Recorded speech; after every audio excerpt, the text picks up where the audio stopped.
하나님께서 스가랴를 통해서 바벨론에서 돌아와서 그렇게 갈망하던 예루살렘 성벽을 재건하다고 열심을 내다가 민족들 간에 서로 갈등이 폭발해가지고 멈춰버린 그 상태, 그 황무함 속에서 낭망하고 있는 이스라엘 백성들에게 스가랴를 통해서 하나님께서는 새 희망을 가지라고, 새 소망을 가지라고, 성벽을 재건하게 될 것이라고 위로하면서 앞으로 장차 오실 메시아에 대한 수없이 많은 예언들이 담겨져 있는 곳이 스가랴서입니다. 대표적으로 1장 첫 번째 2주 전에 말씀드렸을 때 하나님께서는 낭만 가운데 있는 그들에게 성전을, 성벽을 재건하다가 멈춰버리고 황망 가운데 있는 그들에게 내게 돌아오라, 내게 돌아오라, 그렇게 하면 내가 너희에게 돌아가리라 말씀하셨던 그 하나님, 그것을 선포하는 스가랴를 우리가 보게 되었습니다. 그런데 제가 지난주에 나눴던 이 말씀을 오늘 한 번 더 좀 다른 포인트를 가지고 복습을 하면서 두 번째 환상에 대해서 여러분과 함께 나누고자 합니다. 먼저 7절 말씀을 다시 한번 보십시오.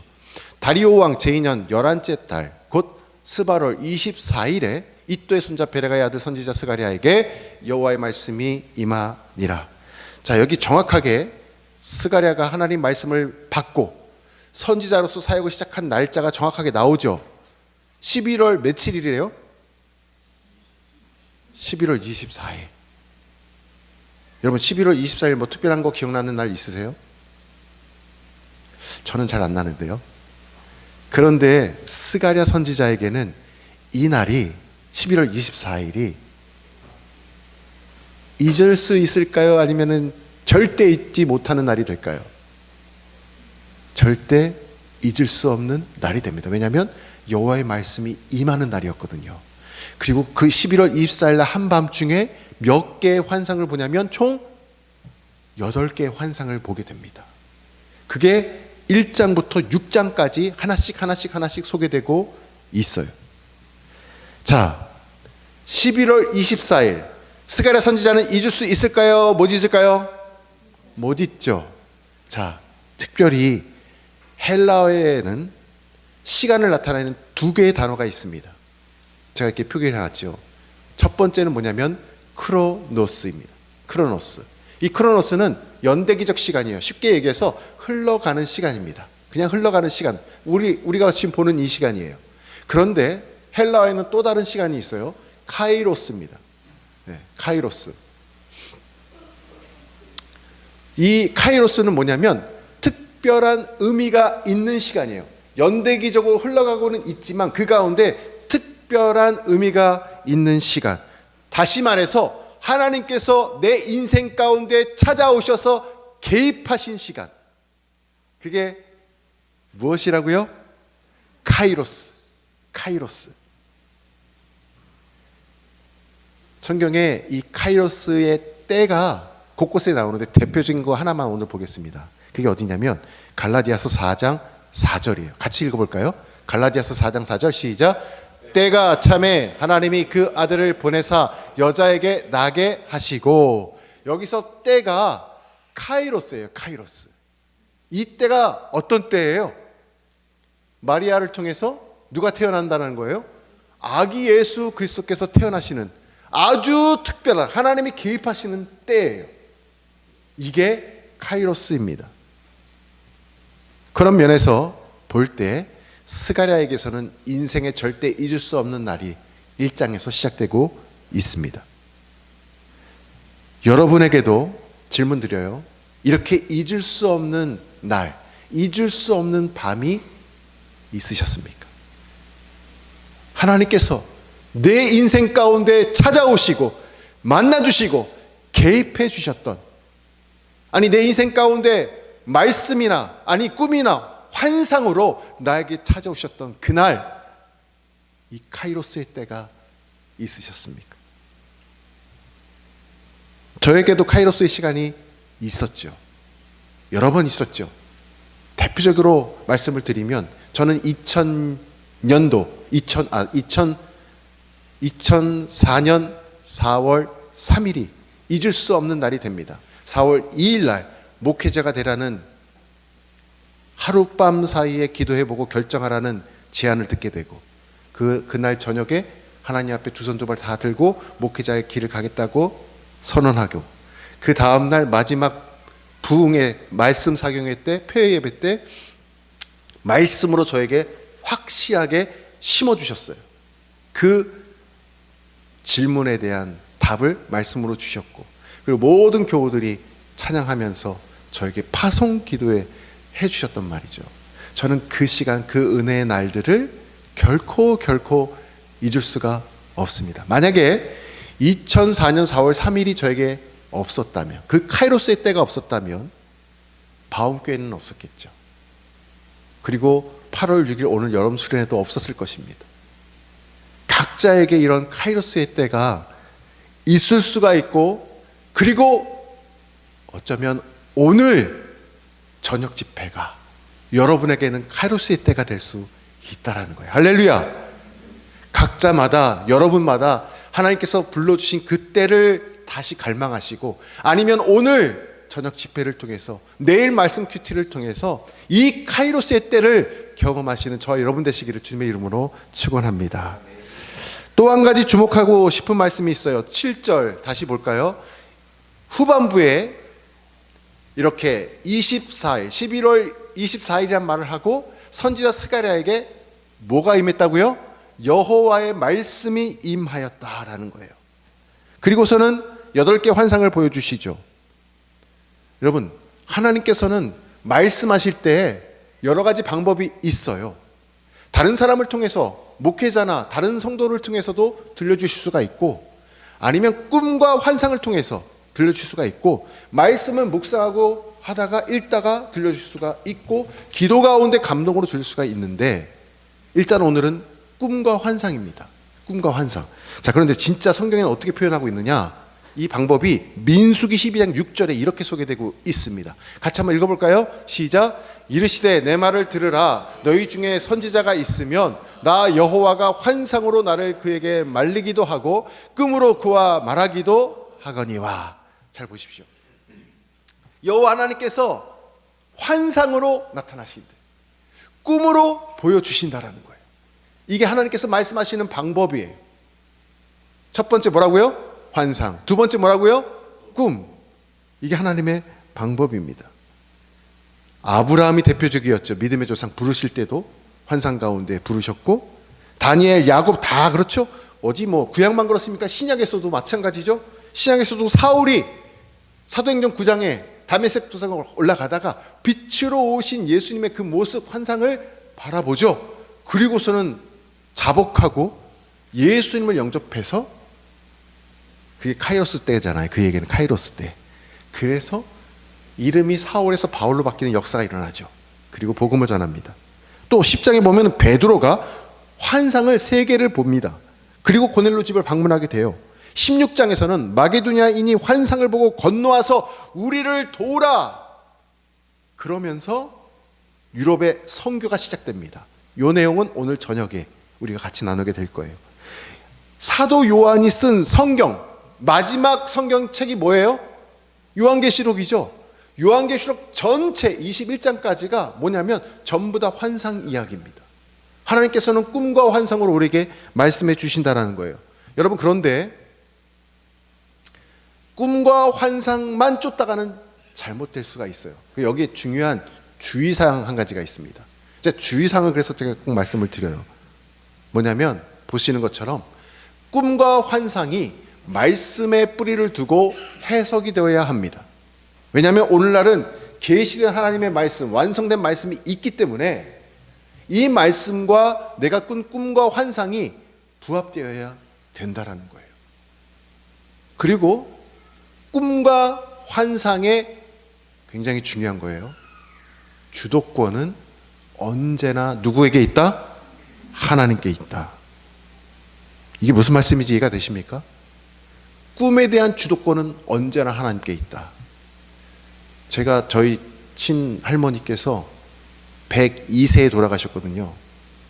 1899년도에 태어나셨다가 2001년도에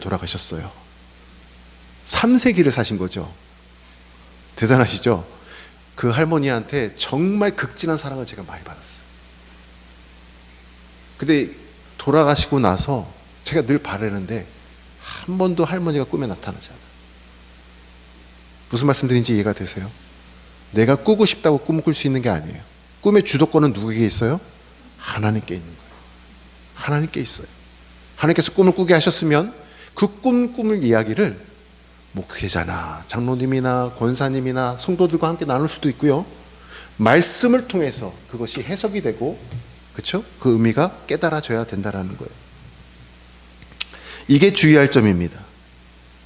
자, 일단은 꿈과 환상을 보면은 그 다음에 자세가 뭐 해야 되냐면 물어봐야 돼요. 누구에게? 하나님께.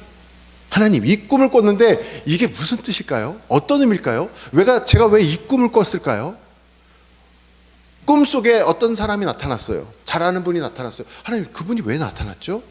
기도하면서 그에게 전화를 해보는 거예요. 어떤 일이 없었는지 물어보는 거예요. 그런 것들이 얼마든지 있을 수가 있습니다. 자, 꿈과 환상을 통해서 지금 스가랴에게 찾아오셔서 카이로스의 때를 만들어주시고 8가지 환상을 보여주고 있습니다. 그런데 중요한 거, 사도 바울도 꿈과 환상을 통해서 예수님을 믿게 됐고 복음을 전하는 자가 됐잖아요. 자, 사도행전 26장 19절, 우리가 놓치지 말아야 할 것이 이 말씀이에요. 사도행전 26장 19절 같이 읽겠습니다. 시작. 아그리빠 왕이여, 그러므로 하늘에서 보이신 것을 내가 거스르지 아니하고, 저 뒤에 빨간색 있죠. 거스르지 아니하고. 뭘 거스르지 않냐면 하늘에서 보이신 것, 하늘에서 보이신 것, 이것이 바로 비전입니다. 하늘에서 보이신 것, 이것이 꿈이고 환상이고 이것이 곧 비전이 되는 거예요. 그런데 사도 바울이요, 하나님께서 보여주신 꿈과 비전과 환상을 거스르지 아니한다라고 말하고 있어요. 하나님이 보여주신 것은 어떻게 해야 됩니까? 하나님께서 꿈을 보여주셨습니다. 환상을 보여주셨어요. 그럼 어떻게 해야 될까요? 저는 그대로 순종해야 되는 거예요. 그대로 순종해야 돼. 이게 우리가 취해야 할 자세라는 거예요. 자, 그러면 스가랴가 11월 24일 날 총 8개의 환상을 봤는데 제일 처음에 본 환상이 7절부터 16절까지 소개되고 있잖아요. 지난주에 나눴습니다. 8절에 보니까 먼저 첫 번째 환상이 나오는데 이 장면이죠. 네 종류의 말이 나오죠. 붉은 말 나오고 자줏빛 말 나오고 백마가 나와요. 이 백마 탄 사람들, 붉은 말 탄 사람이 맨 앞에 선봉에 섰고 그가 리더예요. 왜냐하면 말씀에 보니까 다른 말들이 그에게 와가지고, 페르시아 제국에서는 말을 탄 기병들이 곳곳을 돌면서 통치를 잘 받고 있나, 혹시 폭동은 안 일어나고 있나, 반란은 안 일어나고 있나, 그렇게 서치하면서 다녔어요. 그리고는 지도자들에게 보고를 계속해서 즉시 했던 거예요. 이게 당시 문화였어요. 그러니까 이 배경이 딱 이해가 돼. 페르시아 제국의 지배를 받고 있었던 때 하나님께서는 그 풍습에 맞는 환상을 보여주신 거죠.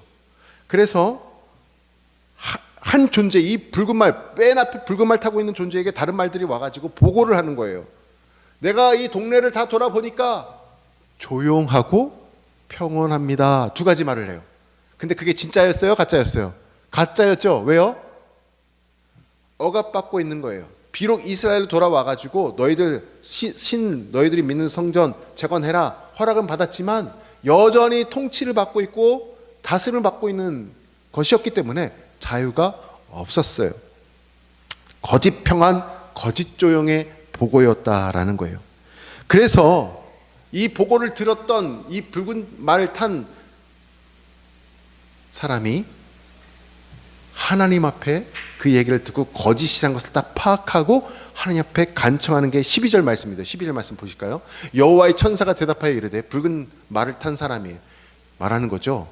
만군의 여호와의 여호와께서 언제까지 예루살렘과 유다 성을 불쌍히 여기지 아니하시려 하나이까? 이를 노한 지 70년이 되었나이다 하매. 하나님, 이 백성을 언제까지 그냥 놔두시겠습니까? 언제까지 이렇게 자유함 없이 살게 그대로 방치하시겠습니까? 라고 붉은 말을 탄 한 사람이 간청하는 모습을 보게 되는 거예요. 지난주에 제가 이 사람을 누구와 모습과 비슷한 것을 얘기했죠? 간청하는 것, 중보기도하는 것, 오늘날 우리를 위해서 하늘 보좌에서 누가 중보하신다고 말씀드렸어요? 예수 그리스도께서 중보하신다고 말씀드렸죠. 근데 신학자들도 해석하기를 이 붉은 말을 탄 한 사람을 앞으로 장차 오실 메시아, 하늘 보좌에서 우리를 중보해 주시는 메시아로 해석을 많이 하고 있더라고요. 그래서 요한 1서 2장 1절에 이런 말씀이 있습니다. 같이 한번 읽어보겠습니다. 나의 자녀들아, 내가 이것을 너희에게 쓰면 너희로 죄를 범하지 않게 하려 함이라. 만일 누가 죄를 범하여도 아버지 앞에서 우리에게 대언자가 있으니 곧 의로우신 예수 그리스도시다. 아멘. 우리에게 예수님이 대언자가 되어주신대요. 대신 말해준다는 거예요. 대언. 우리를 위해서 변호를 해주신다는 거예요. 변호인. 그분이 누구시라고요? 예수님이에요. 예수님이 우리를 위해서 대신 대언해 주신다는 거예요. 뭘 대언해 줄까요? 하나님, 저 바움교회 성도님들 불쌍히 여겨주세요. 이번 주간에도 또 넘어졌네요. 그런데 제가 십자가에서 하나님 앞에 흘린 그 보혈을 보시고 우리 바움교회 성도님들 불쌍히 여겨주시고 다시 일으켜주세요. 우리의 대언자가 되어주신다는 거예요. 할렐루야. 근데 우리가 잊지 말아야 할 것이 있어요. 죄를 짓지 말아야 된다는 거예요. 죄를. 대언자 되신 주님이 얼마나 바쁘시겠어요. 우리 모든 죄들을 계속해서 중보하시면서 용서해달라고 하나님 앞에 중재를 하셔야 되니 얼마나 바쁘시겠어요. 제가 이번 주간에 운전을 하다가 실수로 길을, 그러니까 고속도로에서 잘못 빠져나갔어요. 자, 그럼 제가 목적지를 가려면 그 고속도로 계속 따라가야 되죠. 오늘 절대 그러지 마세요. 근데 제가 잘못 나갔다니까요. 그럼 저는 어떻게 해야 될까요? 그 다음에 앞으로 좀 빠져나갔다가 어딘가에서 유턴을 해야겠죠. 유턴한 다음에 다시 어떻게 해야 돼요? 유턴만 하면 되겠어요? 그 다음 어떻게 해야 돼요? 다시 그 고속 타는 입구로 가가지고 타고 나가야겠죠. 회개가 이거예요. 내가 그릇 행했어요. 잘못된 길을 선택했어요. 엇나갔어요. 믿음의 길을 위해서 잠깐 떠났어요. 그럴 수 있죠. 넘어질 수 있죠. 실수할 수 있고 부지 중에도 지을 수 있어요. 그러니까 실수했어. 죄를 범했어요. 의지 중이고 부지 중이고 죄를 범해서 잘못된 길을 내가 가고 있어요. 그걸 깨달았어요. 그럼 어떻게 될까요? 빨리 핸들을 턴해야 돼요. 턴하고 가만히 있으면 돼요? 아니요. 빨리 그 고속도로를 향해 가서 그걸 타야 돼. 이게 회개예요. 근데 잊지 말아야 될 게 있어요. 주님이 우리의 무엇이 되신다? 빨간 글씨? 대언자가 되신다고 했죠? 그런데 사탄이 가만히 있질 않아요. 우리가 회개하면 하나님께서는 즉시 용서해 주십니다.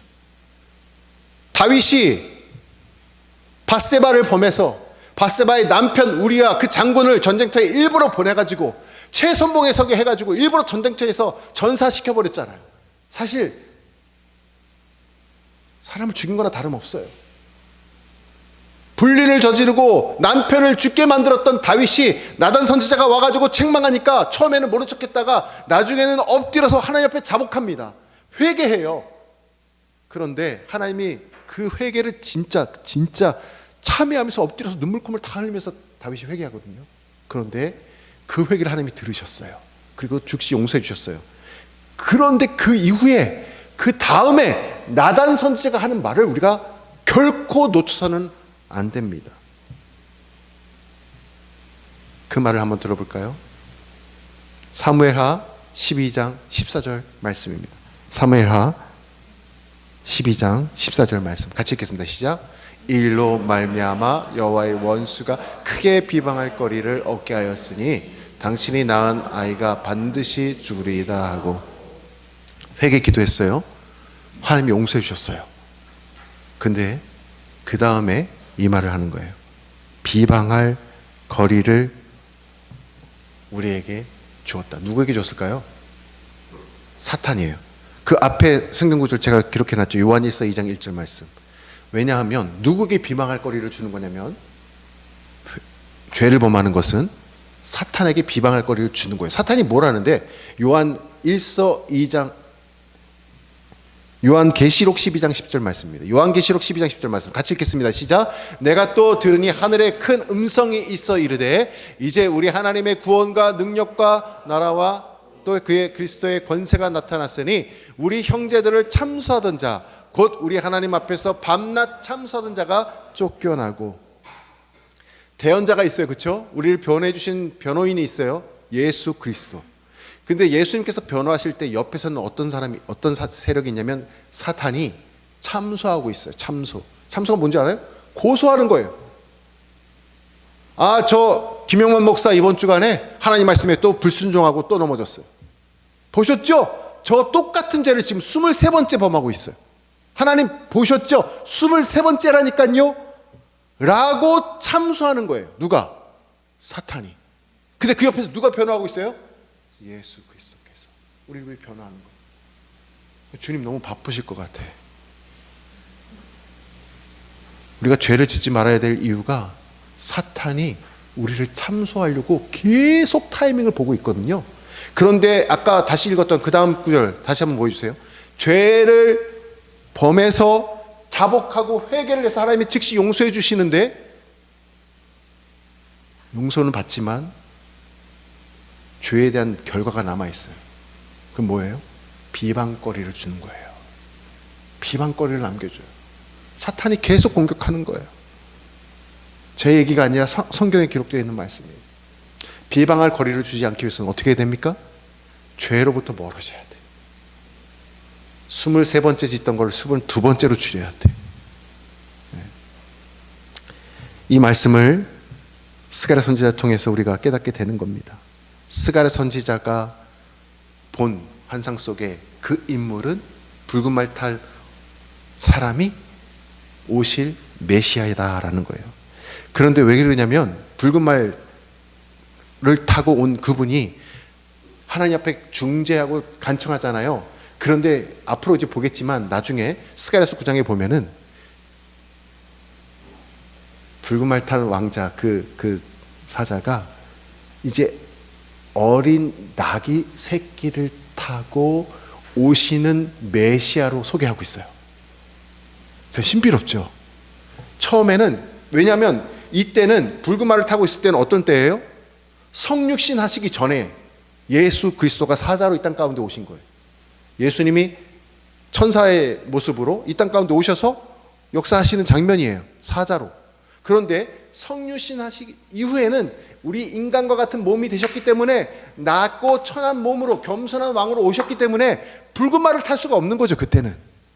그래서 메시아로 오셨을 때는 천한 어린 나귀 새끼를 타고 오신다라고 예언해 주고 있습니다. 그 예언이 정확하게 500년 후에 베들레헴에서 응답되는 거예요.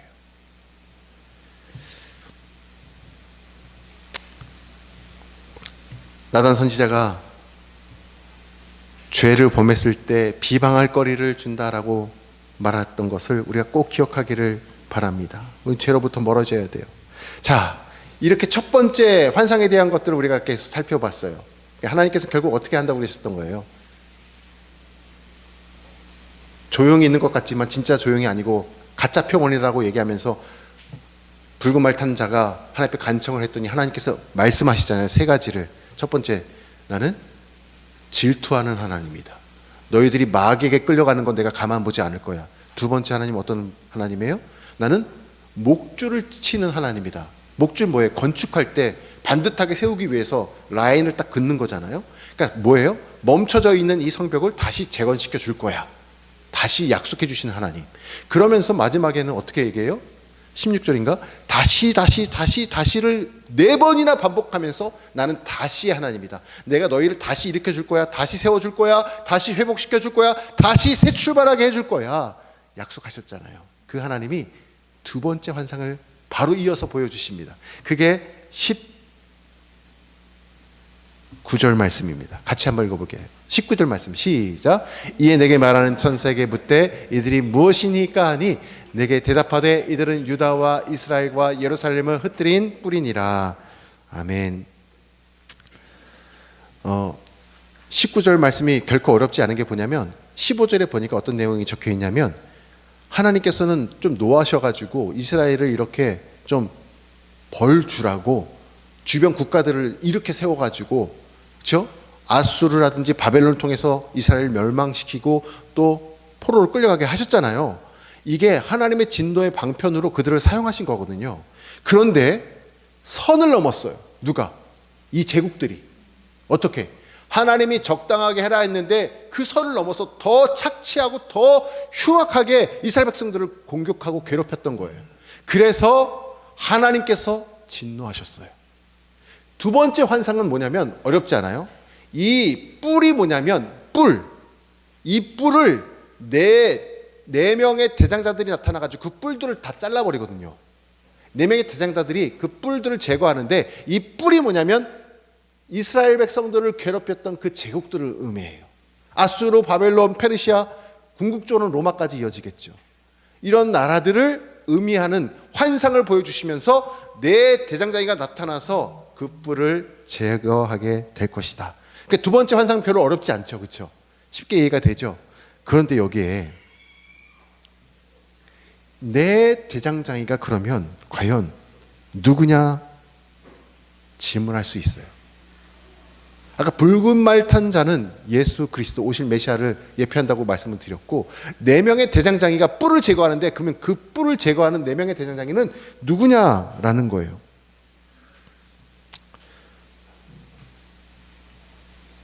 대장장이는 망치를 들고, 그렇죠? 뭐 철을 다루고 나무를 치고 하는 사람이죠. 그런데 이 엄청난 악한 세력 그 뿔을 꺾고 우리를 건져내 주시는 분이 있는데 누구냐면 성경에 기록되어 있기를 마가복음 6장 3절에 이렇게 기록하고 있습니다. 보십시오. 이 사람이 마리아의 아들 목수가 아니냐, 요셉과 유다와 시몬의 형제가 아니냐, 그 누이들이 우리와 함께 여기 있지 아니하냐 하고 예수를 배척한지라. 예수님의 집안 배경이 소개되는데 목수 출신이라는 거예요. 예수님의 배경을 소개하는데 어디 학교 출신 이런 걸 얘기하지 않고, 어디 학교 졸업했다는 말은 전혀 소개되지 않고 그냥 한 가지, 목수 출신이라는 거예요. 아버지가 목수예요.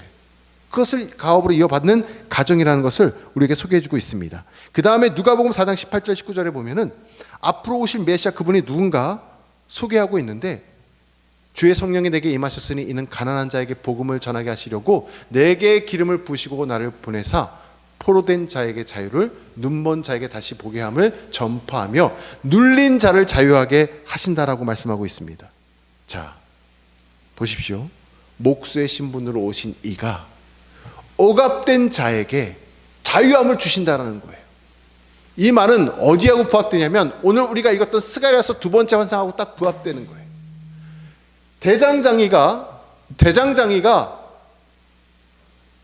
억압하고 있는 이스라엘 백성들을 억압하고 누르고 있는 그 뿔들을 제거해 주신다는 이 장면이 사복음서를 통해서 오실 메시아를 통해서 그대로 이루어지고 있는 것을 우리가 보게 되는 거예요. 하나님께서는 오늘 이 말씀을 통해서 저희 여러분에게 이렇게 말씀하십니다.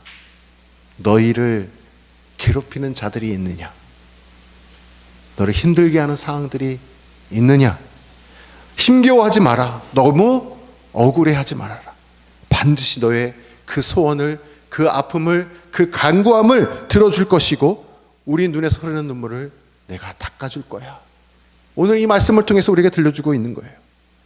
내가 힘이 빠져가지고 밀리는 것 같고 처지는 것 같아서 내가 마치 패배자인 것 같이 느껴질 때 우리는 패배자가 아니라고, 루저가 아니라고 우리 주님께서는 말씀해 주고 있는 거예요. 어떻게 말씀하세요? 고개를 들어서 눈을 들어 나를 바라봐라. 오늘 우리가 불렀던 그 찬양처럼 억압되어서 눌려져 있는 것 같은 그런 상황 가운데 고개를 들고 나를 바라봐라. 내가 너를 자유케 할 거야. 내가 너를 풀어줄 거야. 내가 너의 모든 문제를 해결해 줄 거야 라고 약속해 주고 계시는 거예요. 하나님께서는 이 대장장이 환상을 통하여서 계속해서 우리에게 알려주신 거예요.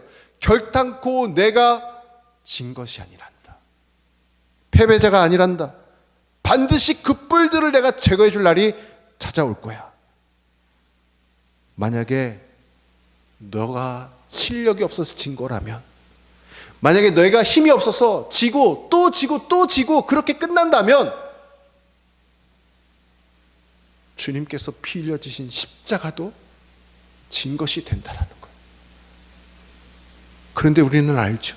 주님이 짊어지신 그 십자가, 보혈의 피를 흘리신 그 십자가는 최후의 승리를 얻는 하나님의 상징이 되는 거예요. 하나님의 약속의 상징이 되는 거예요. 그래서 십자가가 패배의 상징이 아니라 최후 승리의 상징임을 우리는 믿게 된다는 거예요. 이런 찬양이 있죠. 최후 승리를 얻기까지 자랑하며 살아가라는 거예요. 어떻게? 우리의 고개를 당당하게 들고 살아가라고 말씀하시는 거예요. 오늘 스가랴가 본 두 번째 환상 어렵지 않습니다. 이 대장장의 환상이 오늘 우리에게 들려주는 메시지는 바로 이거예요.